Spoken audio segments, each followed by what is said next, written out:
கர்த்தருக்குள் பிரியமானவர்களே, இன்னொரு மாலை வேத பாடத்தில் நாம் இணைவதற்கும் கடவுளுடைய வார்த்தையை தியானிப்பதற்கும்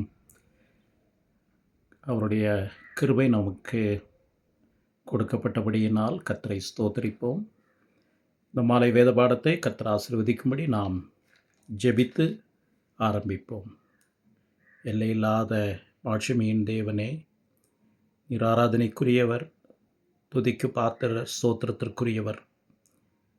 உமது கிருபையுள்ள கரங்களிலிருந்து நாங்கள் பெறுகிற நன்மைகளை, பெற்ற நன்மைகளை, இன்னும் பெறப்போகிற நன்மைகளை நினைக்கும்போது உம்முடைய அன்பு, எங்கள் பேரில் உம்முடைய இரக்கம், உம்முடைய தயவு எவ்வளோ அருமையானது என்பதை நாங்கள் அறிக்கையிடுகிறோம். மாலை வேத பாடத்திலேயும் உம்முடைய ஆசீர்வாதம் எங்கள் மத்தியிலே ஊற்றப்படத்தக்கதாக எங்களுடைய தகுதியை நம்ப அல்ல, இயேசு கிறிஸ்துவின் புண்ணியத்தை முன்னிட்டு நாங்கள் கெஞ்சுகிறோம். பரிசுத்த ஆவியானவராகிய தேவன் தம்முடைய வார்த்தையை எங்களுக்கு ஆசீர்வாதமாய் கொடுக்க ஜெபிக்கிறோம்.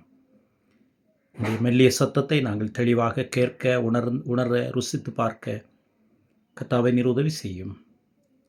இயேசு கிறிஸ்துவின் வல்லமையுள்ள நாமத்தில் பணிவோடு கேட்கிறோம் தூய பிதாவே, ஆமென். கர்த்தருக்குள் பிரியமானவர்களே, இந்த மாலையில் ஒரு பாடமாக ஜெபத்தின் அவசியத்தை குறித்த காரணங்களை நாம் பார்க்கலாம். 7 காரணங்களை நாம் பார்க்கலாம். ஜெபத்தின் அவசியத்தை குறித்த 7 காரணங்கள். அதற்கு ஆதாரமாக தெரிந்து கொள்ளப்பட்ட வேத பகுதியை நான் வாசிக்க விரும்புகிறேன். அப்போஸ்தலனாகிய யூதா எழுதின பொதுவான நிருபம் 18ஆம் வசனத்திலிருந்து 25ஆம் வசனம் வரைக்கும் ஒரே அதிகாரமுள்ள அப்போஸ்தலனாகிய யூதா எழுதின பொதுவான நிருபம் 18ஆம் வசனம் முதல் 25ஆம் வசனம் வரை. புதிய ஏற்பாட்டில் 333வது பக்கம். கடைசி காலத்திலே தங்கள் துன்மார்க்கமான இச்சைகளின்படி நடக்கிற பரியாசக்காரர் தோன்றுவார்கள் என்று உங்களுக்கு சொன்னார்களே. இவர்கள் பிரிந்து போகிறவர்களும் ஜென்ம சுபாவத்தாரும் ஆவி இல்லாதவர்களும் ஆமே. நீங்களோ பிரியமானவர்களே, உங்கள் மகா பரிசுத்தமான விசுவாசத்தின் மேல் உங்களை உறுதிப்படுத்தி கொண்டு பரிசுத்த ஆவிக்குள் ஜெபம் பண்ணி தேவனுடைய அன்பிலே உங்களை காத்துக்கொண்டு நித்திய ஜீவனுக்கு ஏதுவாக நம்முடைய கர்த்தராகிய இயேசு கிறிஸ்துவினுடைய இரக்கத்தை பெற காத்திருங்கள். அல்லாமலும் நீங்கள் பகுத்தறிவுள்ளவர்களாயிருந்து சிலருக்கு இரக்கம் பாராட்டி சிலரை அக்னியிலிருந்து இழுத்துவிட்டு பயத்தோടെ ரட்சித்து மாம்சத்தால் கரைப்பட்டிருக்கிற வஸ்திரத்தையும் வெறுத்து தள்ளுங்கள். வலுவாதபடி உங்களை காக்கவும் தமது மகிமையுள்ள சன்னிதானத்திலே மிகுந்த மகிழ்ச்சியோടെ உங்களை மாசற்றவர்களாய் நிறுத்தவும் வல்லமை உள்ளவரும் தாம் ஒருவரே ஞானமுள்ளவருமாகிய நம்முடைய இரட்சகரான தேவனுக்கு கனமும் மகத்துவமும் வல்லமையும் அதிகாரமும் இப்பொழுதும் எப்பொழுதும் உண்டாவதாக, ஆமேன்.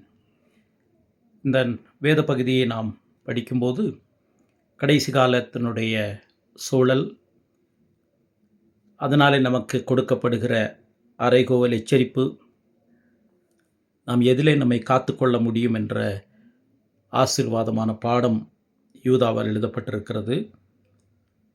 இந்த ஒரு நிருபத்திலே, ஒரு அதிகாரம் கொண்ட நிருபத்திலே 6 முறை காக்கப்பட்டவர்கள், காக்கப்படுகிறவர்கள், காக்கப்பட போகிறவர்கள் என்ற செய்தி அடங்கியிருக்கிறது.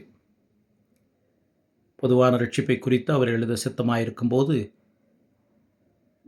பரிசுத்தவான்களுக்கு ஒரு விசை ஒப்புக் கொடுக்கப்பட்ட விசுவாசத்துக்காக தைரியமாய் போராட வேண்டும் என்று எழுதி உணர்த்துவதில் நல்லது என்று யூதா இந்த நிருபத்தை எழுதியிருக்கிறார். அவர் சில உதாரணங்களை, பேலேயாமினுடைய உதாரணத்தை, காயினுடைய உதாரணத்தை, கோராவினுடைய உதாரணத்தை, ஏனோக்கினுடைய உதாரணத்தை எல்லாம் சொல்லி, சோதோம் குமாராவினுடைய உதாரணத்தை சொல்லி, கடைசி காலத்திலே நாம் காத்துக்கொள்ள வேண்டும் என்றால் 20ஆம் வசனத்தில் அவர் சொன்ன ஆலோசனைகளை பார்க்கிறோம். அதிலே தான் இந்த மாலை வேத பாடத்தினுடைய ஜெபத்தின் 7 அவசியங்களுடைய தன்மை, அஸ்திவாரம் இருக்கிறது.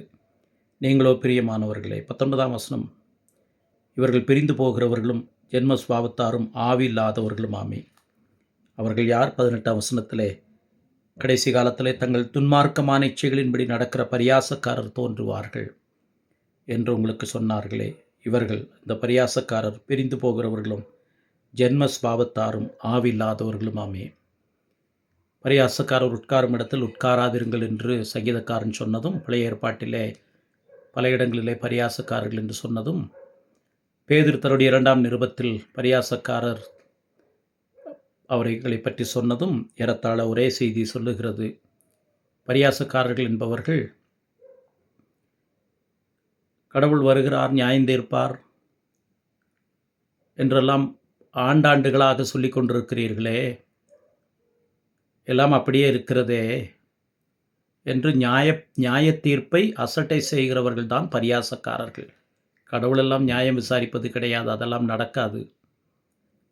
நாம் நம்முடைய இஷ்டப்படி வாழுவோம், நம்முடைய விருப்பப்படி பேசுவோம் என்று சொல்லுகிறவர்கள் தான் பரியாசக்காரர். இன்றைக்கும் அநேகருடைய வாழ்க்கை கடவுளுடைய நியாய தீர்ப்பை பற்றி துளி கூட அக்கறை இல்லாத வாழ்க்கையாக இருப்பது எவ்வளவு துரதிர்ஷ்டம். கிறிஸ்தவர்கள் மத்தியிலே அந்த ஒரு நிதர்சனம், ஒரு அசட்டுத்தன்மை இருப்பது எவ்வளவு வேதனைக்குரியது.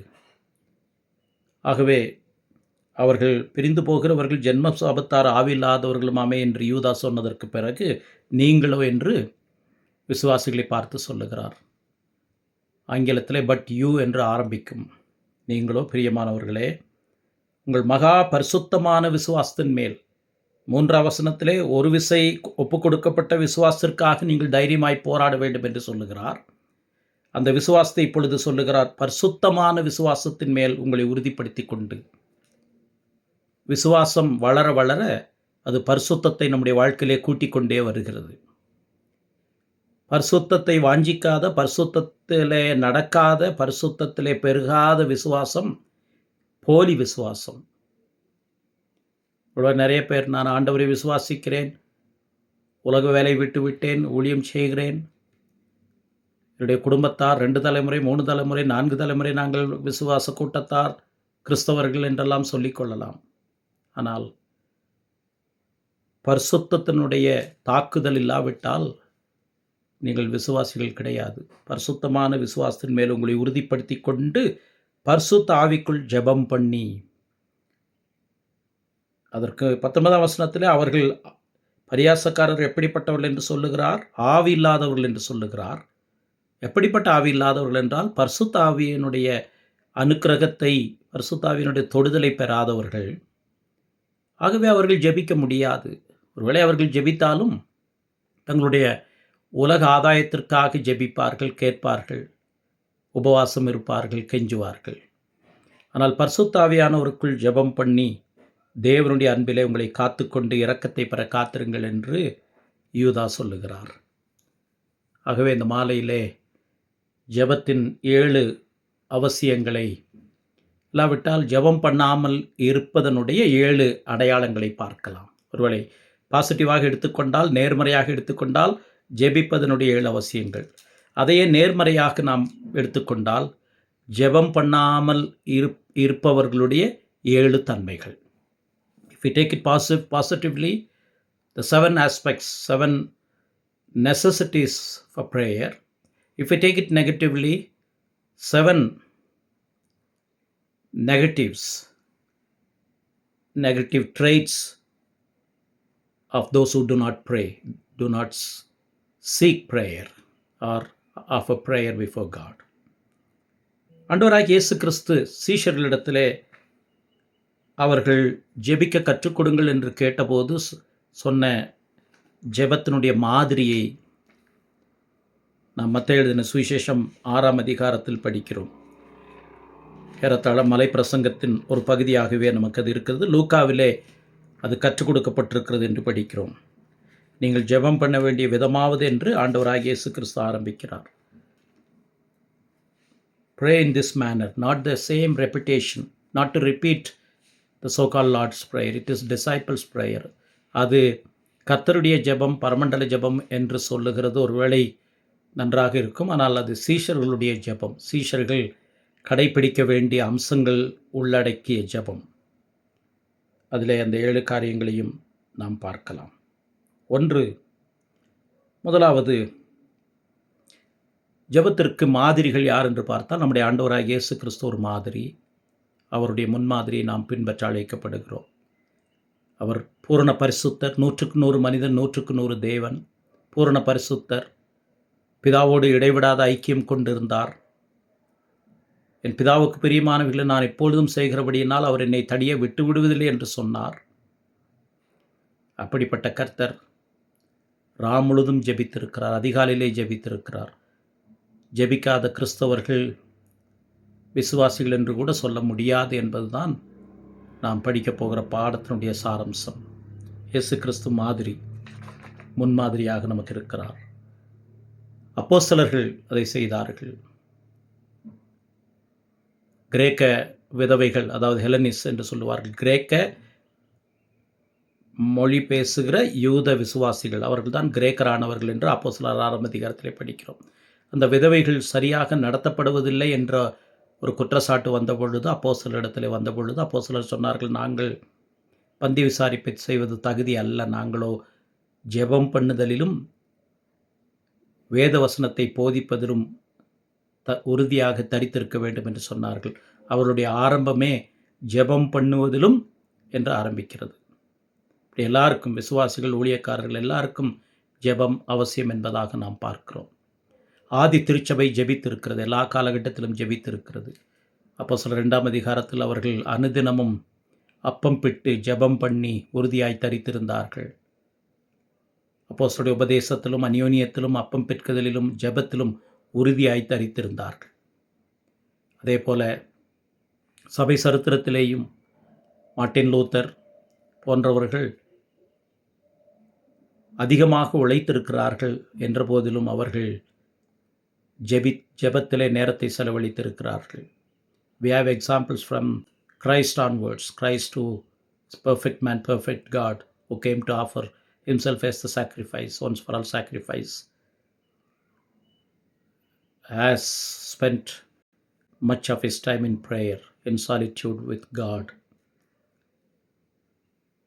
The apostles, they devoted themselves to prayer. The early church prayed fervently, constantly.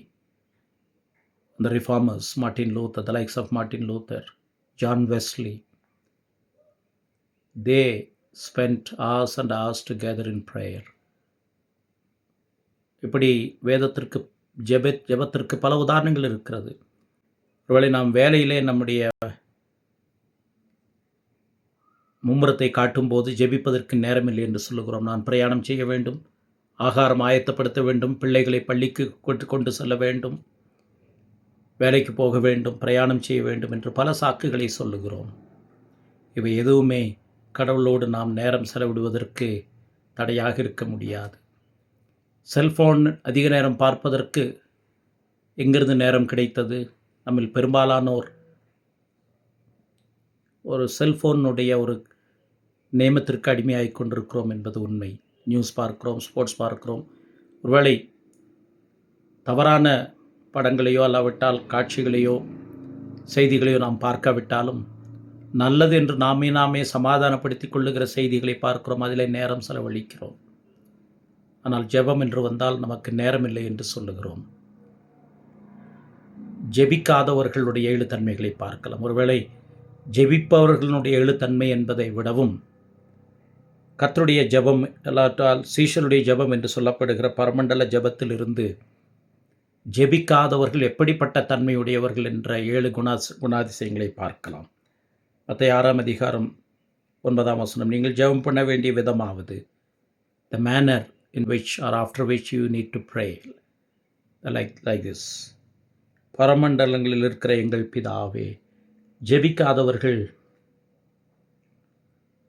தங்களுடைய ஸ்லாக்கியங்களை அசட்டை செய்கிறவர்கள்.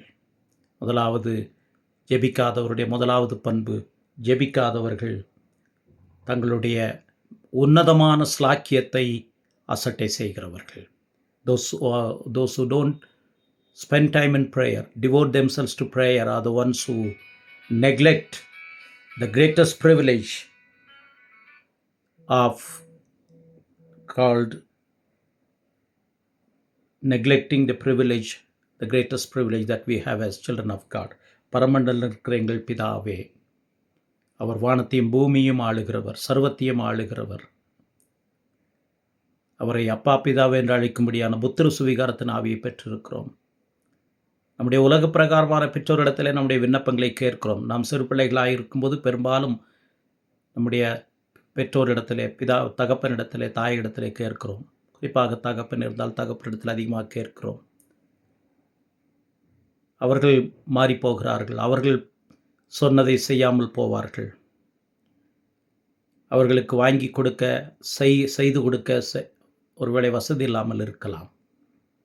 ஆனால் பரமண்டலத்திற்கு எங்கள் பிதாவே என்று சொல்லும்போது நாம் பயப்படத்தக்க ஆவியை பெறாமல் பலமும் அன்பும் தெளிந்த புத்தியுள்ள ஆவியை பெற்றிருக்கிறோம். ஆகவே நாம் ஜெபிக்காவிட்டால் இந்த உலகத்தில் நாம் வாழும்போது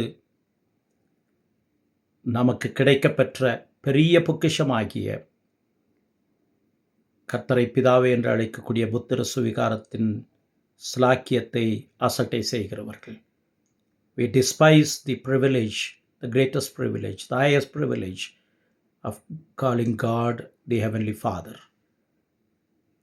Our earthly parents may fail us, they may not listen to us. Even if they are able to listen to us, they may not be able to fulfill all our desires, expectations and longings. But here is the Father in heaven,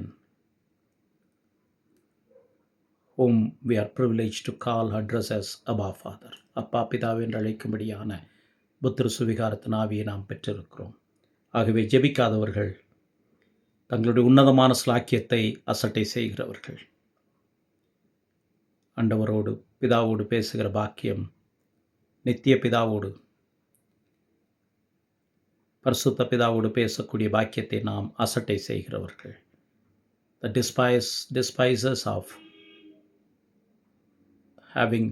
continuing the privilege. இரண்டாவது, கர்த்தருடைய ஜெபத்திலே, சீஷருடைய ஜெபத்திலே ஆண்டவர் சொல்லிக் கொடுத்தது, உம்முடைய நாமம் பரிசுத்தப்படுவதாக. அதை நாம் எப்படி சொல்லுகிறோம் என்று சொன்னால், தேவனுடைய நாமத்தை நாம் பரிசுத்தப்படுத்துவது என்று சொல்லும்போது, பரிசுத்தம் அவருடைய உன்னதமான அதிசயமான குணம். நாம் நம்முடைய ஜெபத்திலே அசுத்தத்தை நாடுகிறவர்கள், நாம் ஜெபிக்காவிட்டால், நாம் தேவனுடைய பரிசுத்தத்தை அசட்டை செய்கிறவர்கள் அல்லாவிட்டால், நாம் தேவனுடைய பரிசுத்தத்தை விரும்பாதவர்கள் என்று அர்த்தம். If we don't pray, we don't desire holiness. Holiness comes through prayer. ஜெபத்தினாலே ஜெபிப்பதன் மூலமாக நாம் பரிசுத்தத்தை வாஞ்சிக்கிறோம். If we neglect prayer, we neglect holiness, advancement of holiness. நாம் ஜெபிக்க நமக்கு விருப்பமில்லை என்றால் அசுத்தத்தை நாடுகிறவர்கள், பரிசுத்தத்தை விரும்புகிறவர்கள் கிடையாது. ஜெபத்தினுடைய முக்கியத்துவம், அவசியம் எவ்வளவு என்பதை நாம் பார்க்கிறோம். இந்த உலகத்தின் அசுத்தங்களிலிருந்து நாம் விடுதலையாக்கப்படுவதற்கு பேதுரு சொல்லுகிறார், 2 பேதுரு 1ஆம் அதிகாரத்திலே, நாம் வாக்குத்தத்தத்தை சுதந்தரிக்க வேண்டும் என்று சொன்னால் பரிசுத்தத்தை நாட வேண்டும். If we don't pray, we neglect the promises of God, which is centered around holiness. 2 பேதுரு 1ஆம் அதிகாரத்திலே 3-4 வசனங்களில் பேதுரு சொல்லுகிற ஆழமான வார்த்தைகளை பார்க்கிறோம். தம்முடைய மகிமையினாலும் காருண்யத்தினாலும் நம்மை அழைத்தவரை அறிகிற அறிவினாலே ஜீவனுக்கும் தேவபக்திக்கும் வேண்டி யாவற்றையும் அவருடைய திவ்ய வல்லமையானது நமக்கு தந்தருளுதுமன்றி, இச்சையினால் உலகத்துக்குள் உண்டான கேட்டுக்கு தப்பி திவ்ய சுவாபத்துக்கு பங்குள்ளவர்களாகும் பொருட்டு மகா மேன்மையும் அருமையுமான வாக்குத்தத்தங்களும் அவைகளினாலே நமக்கு அளிக்கப்பட்டிருக்கிறது. வாக்குத்தத்தங்கள் பரிசுத்தமான திவ்ய சுவாபத்திலே பங்கடைவதற்காக வாக்குத்தத்தங்கள் கொடுக்கப்பட்டிருக்கிறது. நாம் ஜெபிக்காவிட்டால் வாக்குத்தத்தத்தை நாம் அசட்டை செய்கிறவர்கள் என்று அர்த்தம். முதலாவது, ஜெபிக்காவிட்டால் நம்முடைய உன்னதமான ஸ்லாக்கியத்தை நாம் அசட்டை பண்ணுகிறவர்கள். இரண்டாவது, நாம் ஜெபிக்காவிட்டால் வாக்குத்தத்தத்தை நாம் அசட்டை பண்ணுகிறவர்கள். கடவுள் வாக்குத்தத்தம் பண்ணினதில் உண்மையுள்ளவர். நாம் உண்மையில்லாதவர்களாக இருந்தாலும் அவர் உண்மையுள்ளவர். ஜெபத்திலே பரிசுத்தத்தின் மூலமாக அவருடைய உண்மையை நாம் அங்கீகரிக்கிறோம், ஏற்றுக்கொள்ளுகிறோம். மூன்றாவது, உம்முடைய ராஜ்யம் வருவதாக. மூன்றாவது, நாம் ஜெபிக்காவிட்டால் கடவுளுக்குரிய கனத்தை நாம் கொடுக்கவில்லை என்று அர்த்தம். irreverent if we don't pray. அநேக சமயத்திலே நாம் கடவுளுடைய உலக ராஜ்யத்திற்கு பயப்படுகிறோம், கனத்தை கொடுக்கிறோம், அஞ்சுகிறோம். உம்முடைய ராஜ்யம் வருவதாக என்று சொல்லி நாம் ஜெபிக்காவிட்டால், அல்லாவிட்டால் ஜெபத்திலே நாம் நேரத்தை செலவழிக்காவிட்டால் கடவுளை கனவீனப்படுத்துகிறோம். அவர் ராஜா என்பதை, ராஜாதி ராஜா என்பதை நாம் அறிக்கையிடாமல் நாம் அதை மறுதலிக்கிறோம். The third aspect which comes out of lack of prayer is the irreverence to God and His kingship. கர்த்தருக்குள் பிரியமானவர்களே, நாம் ஜெபிக்காமல் இருப்பதற்கு எவ்வளவு சாக்குப்போக்குகளை சொல்லுகிறோம். நாம் ஜெபிக்காவிட்டால் கடவுளுடைய ராஜ்யத்திற்குரிய கனத்தை கொடுப்பது கிடையாது. நாம் கனம் கொடுக்க தெரியாதவர்கள். கடவுளுக்கு கனம் கொடுக்க தெரியாதவர்கள் மற்றவர்களை எப்படி கனப்படுத்த முடியும்?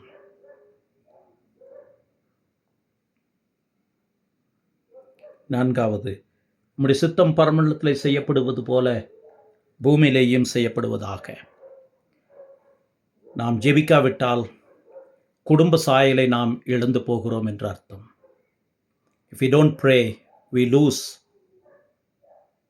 the image of the family, the godly family. பரலோகத்திலே தூதர்கள் கடவுளுடைய சித்தத்தை எந்தவித கேள்வியுமின்றி செய்கிறார்கள். ஒருவேளை 24 மூப்பர்கள் கடவுளுடைய சித்தத்தை செய்கிறார்கள். அந்த உன்னதமான கூட்டத்தோடு இணைக்கப்பட்டவர்கள் என்றால் நாம் ஜெபிப்போம். ஆகவே தான் உங்களுடைய சித்தம் பரமண்டலத்தில் செய்யப்படுகிறது போல பூமியிலேயும் செய்யப்படுவதாக என்று சொன்னால், நாம் ஜெபிக்கும்போது அந்த அந்த அந்த நன்மையை அறிக்கையிடாவிட்டால் நாம் குடும்ப சாயலை இழக்கிறோம். We renounce or we lose the privilege of having the image of God, image of the family of God. எபேசிலே Pavul சொல்லுகிறார், இது நிமித்தம் நான் முழங்கால் படியிட்டு பரலோகத்திலும் பூலோகத்திலும் உள்ள முழு குடும்பத்திற்கும் நாமக்காரனராகிய கர்த்தராகிய இயேசு கிறிஸ்துவின் நாமத்தின் நிமித்தம் உங்களுக்காக விண்ணப்பம் பண்ணுகிறேன் என்று சொல்லுகிறார். The complete family of God, both on earth in heaven. நாம் ஜெபிக்காவிட்டால் குடும்ப சாயலை இழக்கிறோம்.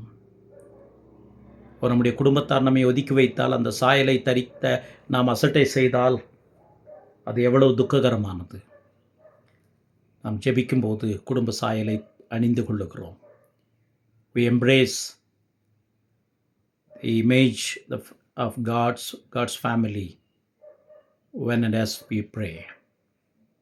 ஜெபிக்காவிட்டால் அந்த ஸ்லாக்கியத்தை, குடும்ப சாயலை நாம் தவிர்க்கிறோம், அதை அசட்டை செய்கிறோம் என்பதுதான் அதனுடைய பொருள். ஐந்தாவது, எங்களுக்கு வேண்டிய ஆகாரத்தை இன்று எங்களுக்கு தாரும். நாம் ஜெபிக்காவிட்டால் நாம் பெருமைக்காரர்கள் என்று அர்த்தம். என்னுடைய தேவைகளை நானே சந்தித்துக் கொள்ளுகிறேன் என்று சொல்லுகிற கூட்டத்திற்கு சமமாகும்.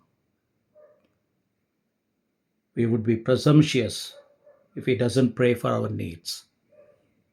நம்முடைய தேவைகள், அனுதின தேவைகள் கர்த்தரிடத்திலிருந்து வருகிறது என்பதை அறிக்கையிடுகிறது ஜெபிப்பதற்கு அடையாளம்.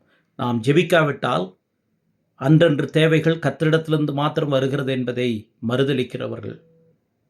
We are presumptuous people if we don't pray and seek for our needs. என்னுடைய தேவைகளை நானே சந்தித்துக் கொள்ளுகிறேன் என்பது பொருள்படும். என் அருமையான ஸ்லாக்கியம், அனுதின தேவைகளுக்காக நாம் ஜெபிப்பது கடவுள் நமக்கு கற்றுக் கொடுத்திருக்கிற ஒரு ஆசீர்வாதம். காலையில் எழுந்தவுடன் இன்றைய என்னுடைய தேவைக்காக, என்னுடைய அடிப்படை தேவைகளுக்காக, வேலைக்காக, வேலையினுடைய பலத்துக்காக, சவால்களுக்காக, இப்படிப்பட்ட தேவைகளுக்காக ஜெபிப்பது அவசியம். நாம் ஜெபிக்காவிட்டால் நானே என்னுடைய தேவைகளுக்கு போதுமானவன் என்று சொல்லுகிறோம். அது ஆபத்தானது. அன்றன்று வேண்டிய ஆகாரத்தை இன்று எங்களுக்கு தார். தொடர்ந்து நாம் பார்க்கிறோம், எங்கள் கடனாளிகளுக்கு நாங்கள் மன்னிக்கிறது போல எங்கள் கடன்களை எங்களுக்கு மன்னியும். நாம் ஜெபிக்காவிட்டால் சுயநீதி உடையவர்கள் என்று அர்த்தம். If we don't pray, we are self-righteous, for we don't confess our sins almost on a daily basis. If we don't pray, we are self-righteous people. நாம் ஜெபிக்காவிட்டால் சுயநீதி உடையவர்கள். 2 பேர் ஜெபிக்க போனார்கள். ஒரு மனிதன் சொன்னான், எனக்கு மன்னிப்பு அவசியம் இல்லை, நான் இவனைப் போல இல்லை, அவனைப் போல இல்லை, எனக்கு எல்லா தகுதியும் இருக்கிறது, வாரத்திற்கு 2 முறை உபவாசிக்கிறேன், சம்பாத்தியத்திலெல்லாம் தசமபாகம் கொடுக்கிறேன், இப்படியெல்லாம் தன்னுடைய பெருமையை சொல்லுகிறான். என்னிடத்தில் அறிக்கை செய்யப்பட வேண்டிய எந்த அம்சமும் கிடையாது என்று ஜெபித்தான். மற்றொரு வானத்திற்கும் தன்னுடைய கண்களை ஏறெடுக்க துணியாமல், ஆண்டவரே பாவியாகிய என் மேல் கிருபையாயிரும் என்றான். அவனல்ல, அந்த பரிசேயன் அல்ல, ஆயக்காரனாகியவன் நீதிமானாய் திரும்பி போனான். நாம் ஜெபிக்காவிட்டால் சுயநீதிக்காரர்கள் என்று அர்த்தம்.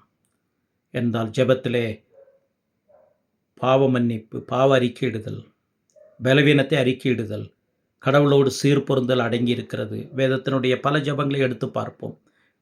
சாலமோனுடைய ஜெபமாக இருக்கட்டும், நெகேமியாவுடைய ஜெபமாக இருக்கட்டும், தானியேலுடைய ஜெபமாக இருக்கட்டும், எல்லாவற்றிலும் பாவ அறிக்கை கண்டிப்பாக இருக்கிறது.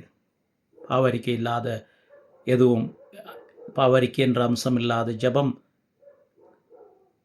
கடவுளை பிரியப்படுத்துகிற ஜெபம் என்று கிடையாது. அப்படி நாம் ஜெபிக்காவிட்டால் நாம் சுயநீதி உடையவர்கள். என்னுடைய நீதி எனக்கு போதும், என்னுடைய தகுதி எனக்கு போதும் என்று சொல்லுகிற தன்மையுடையவர்கள். 7வது, எங்களை சோதனைக்குட்படை பண்ணாமல் தீமையை நின்று எங்களை ரட்சித்துக் கொள்ளும். இந்த தன்மை என்ன சொல்லுகிறது என்று சொன்னால், நாம் அன்கிரேட்ஃபுல் பீப்புள், நாம் நன்றி அறிதல் இல்லாதவர்கள். கடவுள் நம்மை தீமையிலிருந்து, ஆபத்திலிருந்து, விபத்திலிருந்து நம்மை பாதுகாக்கிறவர். We are unthankful, grateful people if we don't seek his protection. ஏனென்றால் கடந்த காலத்திலே அவர் நம்முடைய தகுதிகளுக்கு மேலாக நம்மை பாதுகாத்திருக்கிறார், நம்மை வழிநடத்தி இருக்கிறார். ஆகவே நாம் ஜெபிக்காவிட்டால் நன்றி அறிதல் இல்லாதவர்கள். இந்த நாட்களிலே நாம் ஜெபத்தை பற்றிய சாதாரணமாக எடை போட்டு கொண்டிருக்கிறோம். ஆனால் வேதம் அணித்தரமாக சொல்லுகிறது. உதாரணங்களை பார்த்தோம். எங்களை சோதனைக்கு உட்பட பண்ணாமல் தீமையினிடம் எங்களை ரட்சித்துக் கொள்ளும் என்று சொல்லுகிறோம். we depend on ourselves or we are ungrateful. நாம் நன்றி அறிதல் இல்லாதவர்களாக இருக்கிறோம். இந்த அடிப்படையில் இந்த மாதிரி ஜெபம் எப்படி நிறைவடைகிறது என்றால், ராஜ்யமும் வல்லமையும் மகிமையும் என்றைக்கும் உடையவைகளே, ஆமேன்.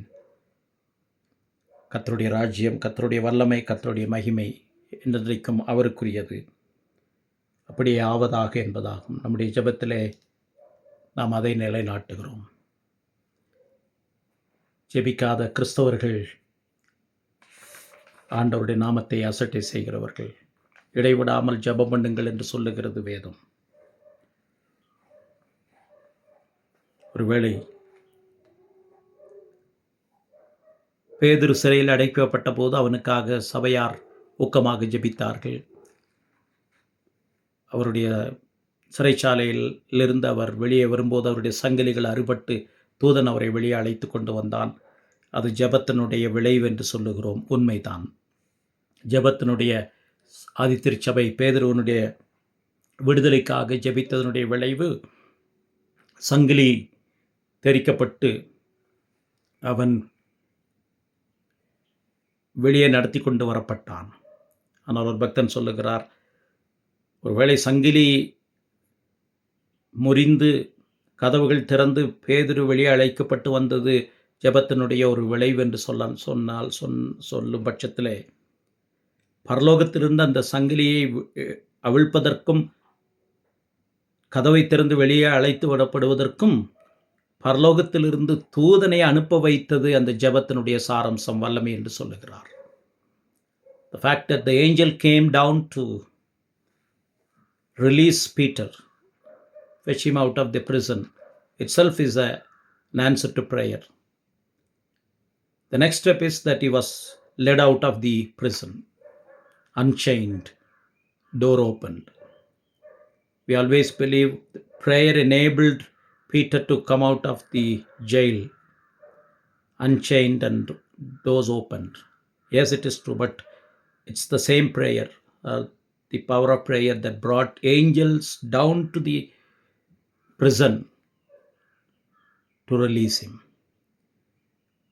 ஜெபம்தான் பரலோகத்திலிருந்து தூதனை அனுப்பி சங்கிலியை உடைத்து கதவை திறக்க வைத்து பேதுருவை சிறைச்சாலிருந்து வெளியே கொண்டு வர வைத்தது. ஸ்பர்ஜன் சொல்லுவார், ஒரு வேலைக்கு முன்பும் வேலை செய்யும் போதும் வேலை முடித்த பிறகும் ஜெபிப்பதுதான் ஜெபத்தினுடைய உண்மையான தன்மை. வேலையை தொடங்குவதற்கு முன்பதாக ஜெபித்து விட்டோம் என்று மமதை கொள்வதோ, வேலை செய்யும்போது அதை பற்றிய ஜெப சிந்தையோடு நாம் செய்யாமல் இருப்பதோ, வேலை செய்து முடித்ததற்கு பிறகு கடவுளுக்கு நன்றி செலுத்தாமல் இந்த வேலையை நீர் ஆசீர்வதியும், தொடர்ந்து ஆசீர்வதியும் என்று கேட்காமல் இருப்பதோ ஜெபத்திற்கு அழகல்ல என்று சொல்லுகிறார். கர்த்தருக்குள் பிரியமானவர்களே, இயேசு கிறிஸ்து நம்முடைய முன்மாதிரியாக இருக்கிறார். பிதாவோடு நாம் பேசக்கூடிய உன்னதமான உலகத்திலே பணமோ பொருளோ ஆஸ்தியோ சம்பாதிக்க முடியாத விலை மதிக்க முடியாத ஸ்லாக்கியத்தை பெற்ற நாம் ஜெபம் என்னும் ஆயுதத்தை, ஜெபம் என்னும் ஸ்லாக்கியத்தை நெறிப்படுத்துவோம். நேரமில்லை என்று சொல்ல முடியாது. அப்படி ஜெபம் இல்லாத கிறிஸ்தவ வாழ்க்கை, தோற்றுப்போன கிறிஸ்தவ வாழ்க்கை, அது மேலும் மேலும் தோல்விக்கும் சோதனைக்கும் கடவுளை விட்டு தூரமாய் செல்வதற்கும் வழிவகுக்கும். ஜெபத்தினுடைய அவசியம் இல்லாவிட்டால் ஜெபமின்மையினுடைய தாக்கத்தை குறித்து நாம் கர்த்தருடைய ஜெபத்தின் வாயிலாக நாம் கற்றுக்கொண்டோம். சீஷருடைய ஜெபத்தின் வாயிலாக கற்றுக்கொண்டோம். கர்த்தர் தாமே நம்மை இந்த கடினமான நாட்களில், யூதா நம்மை எச்சரித்திருக்கிற இந்த கடினமான நாட்களில், பரியாசக்காரர் அதிகமாக பெருகி வருகிற இந்த கடினமான நாட்களில் ஆவிலே ஜெபம் பண்ணி தேவனுடைய அன்பிலே நம்மை காத்து கொள்ளுகிறவர்களாக இருக்க கிருபை செய்வாராக. கர்த்தர் இந்த வார்த்தைகளை ஆசீர்வதித்திருப்பார் என்றால் உங்களுடைய கமெண்ட்டுகளை பதிவு செய்யலாம். ஜெபிப்போம். இரக்கமுள்ள கர்த்தாவே, அப்பா பிதாவே என்று அழைக்கும்படியான நித்தியமான புத்திர சுவிகாரத்தின் ஆவியை நீர் கொடுத்திருக்கிறீர். இயேசு கிறிஸ்துவின் கல்வாரி மரணத்தின் மூலமாக நீர் எங்களுக்கு கொடுத்த இந்த பெரிய ஸ்லாக்கியத்திற்காக ஸ்தோத்திரிக்கிறோம். இந்த ஆயுதத்தை நாங்கள் பயன்படுத்த வேண்டும் என்று வேதம் எங்களுக்கு கற்றுக் கொடுக்கிறது. இடைவிடாமல் ஜெபம் பண்ணுங்கள் என்றும், தீங்கு நாளில் பிசாசானவனை எதிர்த்து நிற்க தேவனுடைய சர்வாயுத வர்க்கத்தை தரித்து கொள்ளுங்கள் என்றும், அந்த சர்வாயுத வர்க்கத்திலே ஜெபத்தையும் வேதவசனம் கற்றுக் கொடுத்திருக்கிறபடியினாலே விசுவாசிகள் என்று சொல்லுகிறவர்கள் சாக்குப்போக்குகளை உதறி உம்முடைய பாதத்திலே தரித்திருந்து ஜெபிக்கிறவர்களாக நீர் மாற்ற வேண்டும் என்று ஜெபிக்கிறோம். ஜெபிக்காதவர்களுடைய தன்மைகளை நாங்கள் கேட்டோம். நாங்கள் அப்படிப்பட்டவர்களாயிராதபடி இருக்க உதவி செய்யும். உம்முடைய கிருபை தொடர்ந்து இந்த சத்தியத்தினூடாக எங்களோடு பேச ஜெபிக்கிறோம். இயேசு கிறிஸ்துவின் பரிசுத்தமுள்ள நாமத்தில் ஜெபிக்கிறோம் ஜீவனுள்ள கர்த்தாவே, ஆமென். நன்றி. கர்த்தர் இந்த வார்த்தைகளை நமக்கு ஆசீர்வதித்து கொடுப்பாராக. தொடர்ந்து அடுத்த வாரம் இன்னொரு வேத பாடத்தின் மூலமாக சந்திக்கும் பொழுது தேவன் நம்மை அதுவரை வழிநடத்துவாராக. ஆமென்.